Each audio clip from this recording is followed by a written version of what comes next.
ನಮಸ್ಕಾರ. ಮುಖ್ಯಾಂಶಗಳು. ರಾಜ್ಯಸಭೆಯಲ್ಲಿಂದು ಮುಸ್ಲಿಂ ಮಹಿಳೆಯರ ಹಕ್ಕು ರಕ್ಷಿಸುವ ತ್ರಿವಳಿ ತಲಾಖ್ ಮಸೂದೆ ಮಂಡನೆ.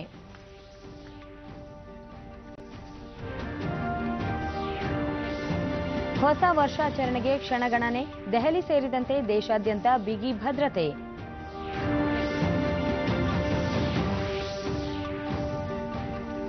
ಕನ್ನಡ ಚಿತ್ರರಂಗದ ಹಿರಿಯ ನಟ ಲೋಕನಾಥ್ ವಿಧಿವಶ. ಅಭಿಮಾನಿಗಳನ್ನು ಅಗಲಿದ ಅಂಕಲ್.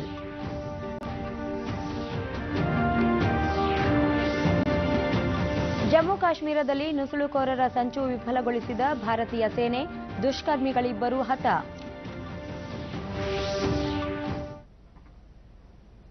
ವಾರ್ತೆಗಳ ವಿವರ. ತ್ರಿವಳಿ ತಲಾಖ್ ಮಸೂದೆ ಇಂದು ಮಂಡನೆಯಾಗಲಿದೆ. ಕಳೆದ ಗುರುವಾರ ಲೋಕಸಭೆಯಲ್ಲಿ ಮಸೂದೆ ಅಂಗೀಕಾರವಾಗಿತ್ತು. ಮಸೂದೆಯಲ್ಲಿ ತ್ರಿವಳಿ ತಲಾಖ್ ಕೈಗೊಳ್ಳುವುದು ಕಾನೂನು ರೀತಿಯ ಶಿಕ್ಷಾರ್ಹ ಅಪರಾಧ ಎಂದು ಉಲ್ಲೇಖಿಸಲಾಗಿದ್ದು, ಕಾನೂನು ಸಚಿವ ರವಿಶಂಕರ್ ಪ್ರಸಾದ್ ಮಸೂದೆ ಮಂಡಿಸಲಿದ್ದಾರೆ. ರಾಜ್ಯಸಭೆಯಲ್ಲಿ ಬಿಜೆಪಿ ನೇತೃತ್ವದ ಎನ್ಡಿಎ ಕೂಟಕ್ಕೆ ಸದಸ್ಯ ಬಲದ ಕೊರತೆಯಿದ್ದು, ಇಂದಿನ ಕಲಾಪಕ್ಕೆ ಹಾಜರಾಗುವಂತೆ ಈಗಾಗಲೇ ಬಿಜೆಪಿ ತನ್ನೆಲ್ಲಾ ರಾಜ್ಯಸಭಾ ಸದಸ್ಯರಿಗೆ ವಿಪ್ ಜಾರಿ ಮಾಡಿದೆ. ಮಸೂದೆ ಅಂಗೀಕಾರ ಅಸಾಧ್ಯ ಎಂದು ಕಾಂಗ್ರೆಸ್ ಹೇಳಿದೆ.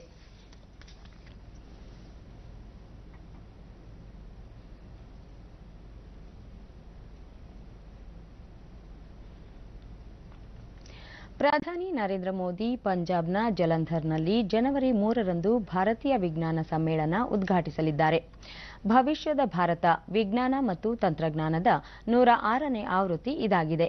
ಕಾರ್ಯಕ್ರಮದಲ್ಲಿ ವಿಜ್ಞಾನಿಗಳು, ನೊಬೆಲ್ ಪ್ರಶಸ್ತಿ ವಿಜೇತರು, ಯುವ ಸಂಶೋಧಕರು ಮತ್ತು ಶಾಲಾ ಮಕ್ಕಳು ಸೇರಿದಂತೆ ದೇಶ ವಿದೇಶಗಳ 30,000ಕ್ಕೂ ಹೆಚ್ಚು ಪ್ರತಿನಿಧಿಗಳು ಪಾಲ್ಗೊಳ್ಳಲಿದ್ದು, ಪ್ರಧಾನಿ ನರೇಂದ್ರ ಮೋದಿ ಕಾರ್ಯಕ್ರಮವನ್ನು ಉದ್ದೇಶಿಸಿ ಮಾತನಾಡಲಿದ್ದಾರೆ.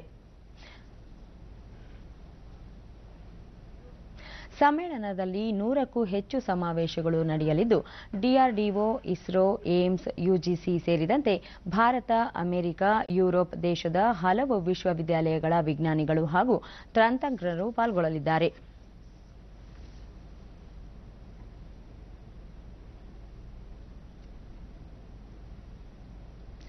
ಎರಡು 2018ಕ್ಕೆ ವಿದಾಯ ಹೇಳಿ 2019 ಬರಮಾಡಿಕೊಳ್ಳಲು ಕ್ಷಣಗಣನೆ ಆರಂಭವಾಗಿದೆ.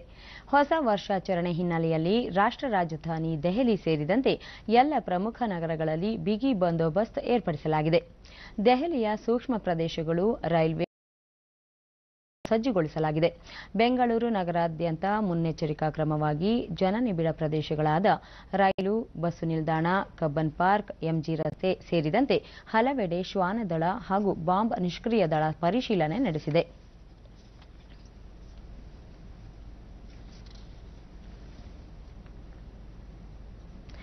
ಭಾರತೀಯ ನೋಟುಗಳನ್ನು ಅಂಧರು ಸುಲಭವಾಗಿ ಗುರುತಿಸಲು ಸಹಕರಿಸುವ ಮೊಬೈಲ್ ಫೋನ್ ಆಧಾರಿತ ಪರಿಹಾರವನ್ನು ಭಾರತೀಯ ರಿಸರ್ವ್ ಬ್ಯಾಂಕ್ ಆರ್ಬಿಐ ಅನ್ವೇಷಿಸುತ್ತಿದೆ. ಈ ಸಾಧನ ಅಥವಾ ವ್ಯವಸ್ಥೆಯಿಂದ ದೇಶದ 80 ಲಕ್ಷಕ್ಕೂ ಅಧಿಕ ಅಂಧರು ಲಾಭ ಪಡೆಯಲಿದ್ದಾರೆ. ಪ್ರಸ್ತುತ ನೋಟುಗಳಲ್ಲಿ ಇಂಟಾಗ್ಲಿಯೋ ಮುದ್ರಣ ಆಧಾರಿತ ಗುರುತುಗಳಿದ್ದು, ಇದರಿಂದ ಅಂಧರು ನೋಟುಗಳನ್ನು ಗುರುತಿಸುತ್ತಿದ್ದಾರೆ. ಆರ್ಬಿಐ ಸಂಶೋಧಿಸಲಿರುವ ಸಾಧನದಿಂದ ಕೇವಲ 2 ಸೆಕೆಂಡುಗಳಲ್ಲಿ ಇದು ಯಾವ ಮುಖಬೆಲೆಯ ನೋಟು ಎಂದು ಗುರುತಿಸಲು ಸಹಕಾರಿಯಾಗಲಿದೆ.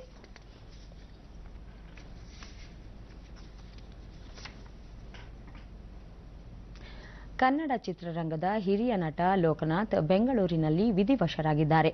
ಅವರಿಗೆ 91 ವರ್ಷ ವಯಸ್ಸಾಗಿತ್ತು. ವಯೋಸಹಜ ಕಾಯಿಲೆಯಿಂದ ಬಳಲುತ್ತಿದ್ದ ಅವರು ನಿನ್ನೆ ತಡರಾತ್ರಿ ಚಿಕಿತ್ಸೆ ಫಲಿಸದೆ ಆಸ್ಪತ್ರೆಯಲ್ಲಿ ಕೊನೆಯುಸಿರೆಳೆದಿದ್ದಾರೆ ಎಂದು ಕುಟುಂಬದ ಮೂಲಗಳು ತಿಳಿಸಿವೆ.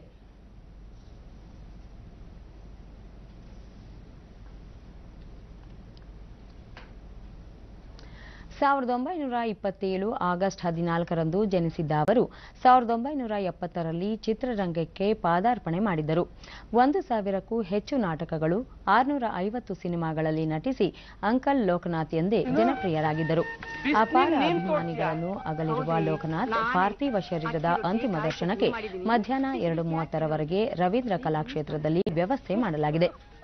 ಭೂತಯ್ಯನ ಮಗ ಅಯ್ಯು ಚಿತ್ರದ ಉಪ್ಪಿನಕಾಯಿ ಕದಿಯುವ ಪಾತ್ರದಲ್ಲಿನ ಮನೋಜ್ಞ ಅಭಿನಯ ಇಂದಿಗೂ ಜನಮಾನಸದಲ್ಲಿ ಅಚ್ಚಳಿಯದೆ ಉಳಿದಿದೆ. ಮಿಂಚಿನ ಓಟ, ಸಂಸ್ಕಾರ, ಗೆಜ್ಜೆ ಪೂಜೆ, ಬಂಗಾರದ ಮನುಷ್ಯ, ಕಥಾ ಸಂಗಮ, ಕಿಟ್ಟು ಪುಟ್ಟು, ಕಾಕನಕೋಟೆ, ಪುಷ್ಪಕ ವಿಮಾನ ಮೊದಲಾದ ಚಿತ್ರಗಳಲ್ಲಿ ಭಾವಪೂರ್ಣ ಅಭಿನಯ ನೀಡಿ ಪ್ರೇಕ್ಷಕರ ಮನ ಗೆದ್ದಿದ್ದರು.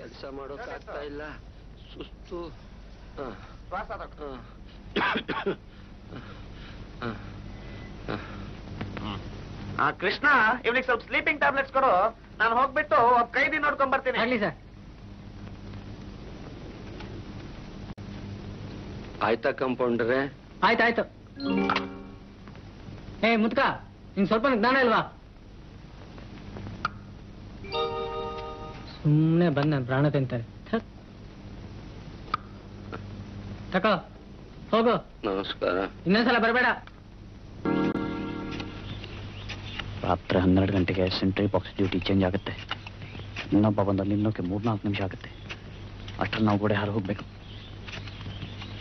ಗೋಡೆ ಮೇಲಿರೋ ಎಲೆಕ್ಟ್ರಿಕ್ ವೈರು ರಾತ್ರಿ ಹೊತ್ತು ಕಣ್ಣಿಗೆ ಕಾಣಿಸಲ್ಲ ಟೋನಿ. ಅತಿ ಆಸೆ ಹುಳ ಅವನ್ ತಲೆ ತಿಂತಾ ಇದೆ, ಅದಕ್ಕೋಸ್ಕರ ಹಾಗಾಡ್ತಿದ್ದಾನೆ. ಆ ಹುಳು ಸತ್ತು ಹೋದ್ರೆ ತನ್ನಷ್ಟಕ್ಕೆ ತಾನೇ ಸರಿ ಹೋಗ್ತಾನೆ.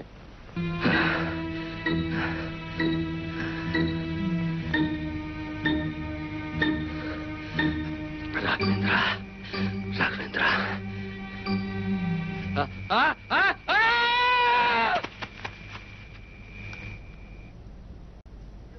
ಹಿರಿಯ ನಟ ಲೋಕನಾಥ್ ನಿಧನಕ್ಕೆ ಮುಖ್ಯಮಂತ್ರಿ ಎಚ್.ಡಿ. ಕುಮಾರಸ್ವಾಮಿ ಕಂಬನಿ ಮಿಡಿದಿದ್ದಾರೆ. ಪೋಷಕ ಪಾತ್ರಗಳಿಗೆ ಜೀವ ತುಂಬಿ ನಟಿಸುತ್ತಿದ್ದ ಲೋಕನಾಥ್, ಭೂದಯ್ಯನ ಮಗ ಅಯ್ಯು ಚಿತ್ರದ ಪಾತ್ರ ಜನಮನದಲ್ಲಿ ಹಸಿರಾಗಿ ಉಳಿದಿದೆ. ಚಿತ್ರರಂಗ ಹಾಗೂ ರಂಗಭೂಮಿ ಎರಡರಲ್ಲೂ ಅವರ ಕೊಡುಗೆ ಸ್ಮರಣೀಯ. ಮೃತರ ಆತ್ಮಕ್ಕೆ ಶಾಂತಿ ಸಿಗಲಿ ಎಂದು ಮಾಧ್ಯಮ ಪ್ರಕಟಣೆ ಮೂಲಕ ಸಂತಾಪ ಸೂಚಿಸಿದ್ದಾರೆ. ಮಹಿಳಾ ಮತ್ತು ಮಕ್ಕಳ ಕಲ್ಯಾಣ ಅಭಿವೃದ್ಧಿ ಸಚಿವೆ ನಟಿ ಜಯಮಾಲಾ ಶೋಕ ವ್ಯಕ್ತಪಡಿಸಿ, ತಮಗೆ ಅತ್ಯಂತ ಆಪ್ತರಾಗಿದ್ದ ಹಿರಿಯ ಕಲಾವಿದ ಲೋಕನಾಥ್ ನಿಧನ ಬೇಸರವನ್ನುಂಟು ಮಾಡಿದೆ. ಮೃತರ ಕುಟುಂಬಕ್ಕೆ ದುಃಖ ಭರಿಸುವ ಶಕ್ತಿಯನ್ನು ಭಗವಂತ ನೀಡಲಿ ಎಂದು ಹೇಳಿದ್ದಾರೆ.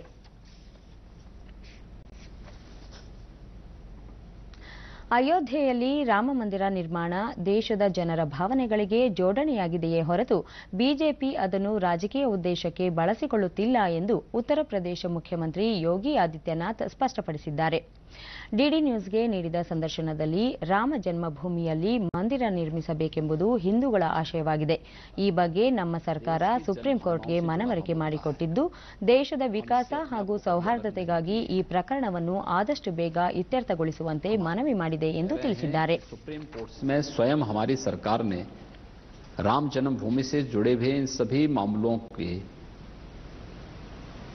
पूरा ट्रांसलेट हमारी सरकार ने करवाया, कोर्ट को उपलब्ध करवाया और उपलब्ध करवाने के बाद हम लोगों ने कोर्ट से इस बारे में अपील भी की है कि देश के विकास और सौहार्द के लिए इस मामले का पटाक्षेप होना आवश्यक है, इसको जल्दी करवा दें. 1984ರ ಸಿಖ್ ಗಲಭೆ ಆರೋಪಿ ಕಾಂಗ್ರೆಸ್ ಪಕ್ಷದ ಮಾಜಿ ಮುಖಂಡ ಸಜ್ಜನ್ ಕುಮಾರ್ ಇಂದು ದೆಹಲಿ ನ್ಯಾಯಾಲಯಕ್ಕೆ ಶರಣಾಗುವ ನಿರೀಕ್ಷೆಯಿದೆ. ಪ್ರಕರಣಕ್ಕೆ ಸಂಬಂಧಿಸಿ ಸಜ್ಜನ್ ಕುಮಾರ್ ಅವರಿಗೆ ಜೀವಾವಧಿ ಶಿಕ್ಷೆ ಹಾಗೂ 5 ಲಕ್ಷ ರೂಪಾಯಿ ದಂಡ ವಿಧಿಸಿರುವ ದೆಹಲಿ ನ್ಯಾಯಾಲಯ ಶರಣಾಗಲು 1 ತಿಂಗಳ ಗಡುವು ನೀಡಬೇಕೆಂಬ ಮನವಿಯನ್ನು ತಿರಸ್ಕರಿಸಿ ಡಿಸೆಂಬರ್ 31ರೊಳಗೆ ಶರಣಾಗುವಂತೆ ಸೂಚಿಸಿತ್ತು. ನಾನಾವತಿ ಆಯೋಗದ ಶಿಫಾರಸಿನ ಮೇರೆಗೆ ಕೇಂದ್ರೀಯ ತನಿಖಾ ದಳ ಸಿಬಿಐ ಸಜ್ಜನ್ ಕುಮಾರ್ ವಿರುದ್ಧ ಪ್ರಕರಣ ದಾಖಲಿಸಿತ್ತು. ಚಿತ್ರದುರ್ಗ ಜಿಲ್ಲೆ ಹಿರಿಯೂರು ತಾಲೂಕಿನ ಜವನಗೊಂಡನಹಳ್ಳಿಯಲ್ಲಿ ಆಯೋಜಿಸಿದ್ದ ಮಹರ್ಷಿ ವಾಲ್ಮೀಕಿ ಜಯಂತಿ ಕಾರ್ಯಕ್ರಮಕ್ಕೆ ಅರಣ್ಯ ಮತ್ತು ಪರಿಸರ ಖಾತೆ ಸಚಿವ ಸತೀಶ್ ಜಾರಕಿಹೊಳಿ ನಿನ್ನೆ ಚಾಲನೆ ನೀಡಿದರು.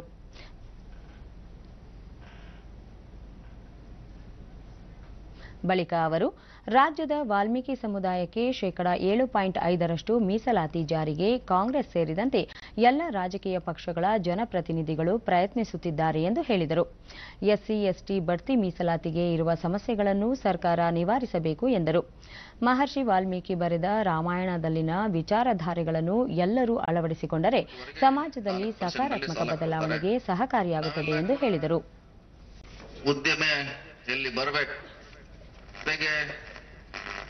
ಎಸ್ಸಿ/ಎಸ್ಟಿ ಬಡ್ತಿ ಮೀಸಲಾತಿ ಕೂಡ ಇವತ್ತು ನಮಗೆ ಸಮಸ್ಯೆ ಇದೆ. ಜೊತೆಗೆ ಬಹಳ ದಿನಗಳಿಂದ 7.5 ಮೀಸಲಾತಿ ಇದೆ. ಅದ್ರ ಈಗಾಗಲೇ ನಾವೆಲ್ಲರೂ ಸರ್ವ ಪಕ್ಷದ ಎಲ್ಲ ಬಿಜೆಪಿ ಇರ್ಬೋದು, ಕಾಂಗ್ರೆಸ್ ಇರ್ಬೋದು, ಜೆಡಿಎಸ್ನವರು ಕೂಡ ಅದನ್ನ ಜಾರಿ ತರಲಿಕ್ಕೆ ನಾವು ಸತತ ಸರ್ಕಾರದ ಮೇಲೆ ಒತ್ತಡ ಹಾಕುವಂತ ಪ್ರಯತ್ನವನ್ನ ಮಾಡ್ತೀವಿ. ನಮ್ದು ಒಂದೇ ರಾಮಾಯಣ ನಂತರ ಮತ್ತೆ ಸುಮಾರು 30-40 ರಾಮಾಯಣಗಳು, ಬೇರೆ ಬೇರೆ ರಾಮಾಯಣಗಳು ಕೂಡ ಇದೆ. ಅದನ್ನೆಲ್ಲ ಬದಿಗೊತ್ತಿ ನಮಗೆ ಬೇಕಾದಂತ 2000 ಶ್ಲೋಕಗಳು ಮಾತ್ರ ಇದೆ. ಒರಿಜಿನಲ್ ರಾಮಾಯಣಲ್ಲೇ 2000 ಮಾತ್ರ ಶ್ಲೋಕಗಳಿದೆ. ಅದಕ್ಕೆ ಹೆಚ್ಚು ನಾವು ಗಮನವನ್ನ ಕೊಡಬೇಕು. ನಮಗೆ ಪರಿವರ್ತನೆ ಆಗಲಿಕ್ಕೆ ಅದರಲ್ಲಿ ಮಾರ್ಗದರ್ಶನ ಇದೆ, ಸಮಾಜದಲ್ಲಿ ಬದಲಾವಣೆ ಆಗಲಿಕ್ಕೆ ಬಹಳಷ್ಟು ಮಾರ್ಗದರ್ಶನ ಇದೆ. ಅದೆಲ್ಲ ಓದುವಂತ ಪ್ರಯತ್ನ ಆದಾಗ ಮಾತ್ರ ಈ ಜಯಂತಿಗೆ ಮೆರುಗು ಬರ್ತೈತಿ. ಆ ನಿಟ್ಟಿನಲ್ಲಿ ವಿಶೇಷವಾಗಿ ಯುವಕರು ಬಹಳ ಚಿಂತನೆ ಮಾಡಬೇಕು ನಮ್ಮೆಲ್ಲರ. ಶಿವಮೊಗ್ಗ ಜಿಲ್ಲೆ ಸಾಗರದ ಗಾಂಧಿ ಮೈದಾನದಲ್ಲಿ ನಿನ್ನೆ ವಿವಿಧ ತಳಿಯ ಶ್ವಾನ ಪ್ರದರ್ಶನ ಸ್ಪರ್ಧೆ ನಡೆಯಿತು. ಅತ್ಯಂತ ಆಕರ್ಷಕವಾದ golden retriever, Great Dane, Saint Bernard, Labrador, apso, pug, ಮುಧೋಳಾದ ಹೌಂಡ್ ಸೇರಿದಂತೆ 16 ತಳಿಯ 199 ನಾಯಿಗಳು ಪ್ರದರ್ಶನದಲ್ಲಿ ಭಾಗವಹಿಸಿದವು. ಸ್ಪರ್ಧೆಯಲ್ಲಿ ವಿಜೇತ ಶ್ವಾನಗಳ ಮಾಲೀಕರಿಗೆ ಪ್ರಶಸ್ತಿಯನ್ನು ನೀಡಲಾಯಿತು.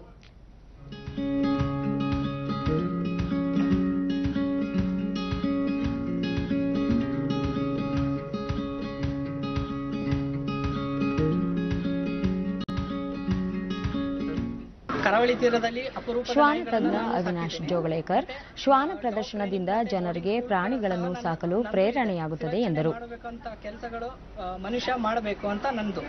ಡಾಕ್ಟರ್ ಶ್ರೀಪಾದ್ ರಾವ್ ಅಂತ ಪಶು ವೈದ್ಯಕೀಯ ಇಲಾಖೆ ಸಹಾಯಕ ನಿರ್ದೇಶಕ ಡಾಕ್ಟರ್ ಶ್ರೀಪಾದ್ ರಾವ್, ಕಳೆದ 8 ವರ್ಷಗಳಿಂದ ನಿರಂತರವಾಗಿ ಈ ಪ್ರದರ್ಶನವನ್ನು ಏರ್ಪಡಿಸಲಾಗುತ್ತಿದ್ದು ಎಲ್ಲಾ ತಳಿಯ ನಾಯಿಗಳನ್ನು ನೋಡಲು ಅನುಕೂಲವಾಗಿದೆ ಎಂದು ಹೇಳಿದರು. ಪ್ರದರ್ಶನ ಆಗಿದ್ದಾವೆ. ಭಾಗದಲ್ಲಿ ನಾಯಿಗಳನ್ನು ಸಂರಕ್ಷಣೆ ಮಾಡೋದು, ಅದನ್ನು ಮೇಂಟೈನ್ ಮಾಡುವಂಥದ್ದು, ಅದ್ರ ಬಗ್ಗೆ ಹೆಚ್ಚಿನ ಮಾಹಿತಿಯನ್ನು ಕೊಡುವಂಥದ್ದು, ರೇಬಿಸ್ ಅನ್ನು ನಿರ್ಮೂಲನೆ ಮಾಡುವಂಥ ಕೆಲಸವನ್ನು ನಾವು ಮಾಡಬೇಕಾಗಿದೆ. ಐಸಿಸ್ನ ಹರ್ಕತ್ ಉಲ್ ಹರ್ಬ್ ಇ ಇಸ್ಲಾಂ ಹೊಸ ಸಂಘಟನೆಯೊಂದಿಗೆ ಕೆಲವರು ಸಂಪರ್ಕ ಹೊಂದಿರುವ ಸಾಧ್ಯತೆ ಹಿನ್ನೆಲೆಯಲ್ಲಿ ದೆಹಲಿಯ ಹಲವೆಡೆ ರಾಷ್ಟ್ರೀಯ ತನಿಖಾ ದಳ ಎನ್ಐಎ ತನಿಖೆ ನಡೆಸುತ್ತಿದೆ.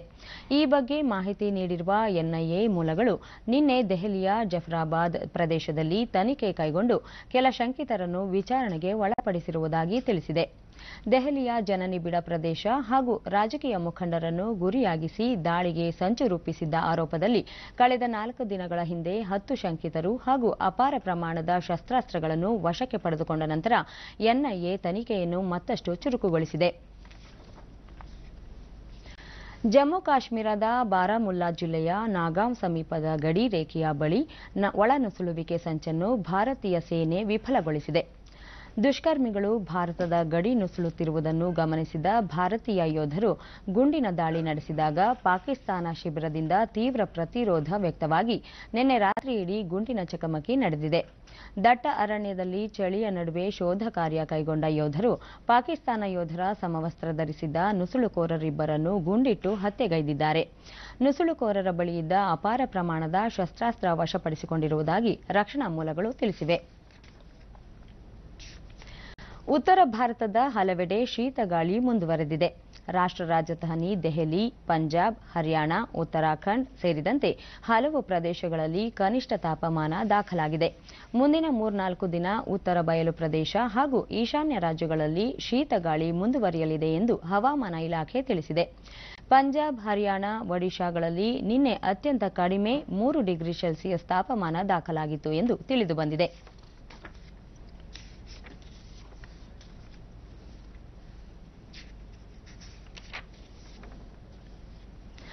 ಮುಂಬೈ ಷೇರುಪೇಟೆಯ ಆರಂಭಿಕ ವಹಿವಾಟಿನಲ್ಲಿ ಷೇರು ಸಂವೇದಿ ಸೂಚ್ಯಂಕ 160 ಅಂಕಗಳ ಏರಿಕೆಯೊಂದಿಗೆ 36,237ರಲ್ಲಿತ್ತು.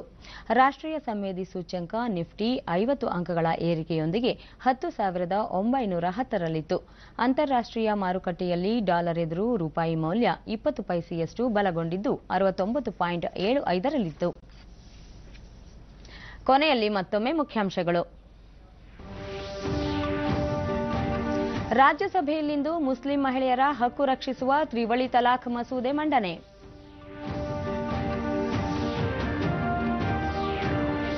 ಹೊಸ ವರ್ಷಾಚರಣೆಗೆ ಕ್ಷಣಗಣನೆ, ದೆಹಲಿ ಸೇರಿದಂತೆ ದೇಶಾದ್ಯಂತ ಬಿಗಿ ಭದ್ರತೆ.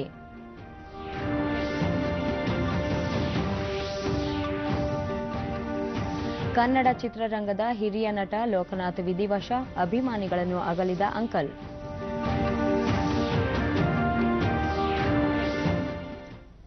ಜಮ್ಮು ಕಾಶ್ಮೀರದಲ್ಲಿ ನುಸುಳುಕೋರರ ಸಂಚು ವಿಫಲಗೊಳಿಸಿದ ಭಾರತೀಯ ಸೇನೆ, ದುಷ್ಕರ್ಮಿಗಳಿಬ್ಬರು ಹತ.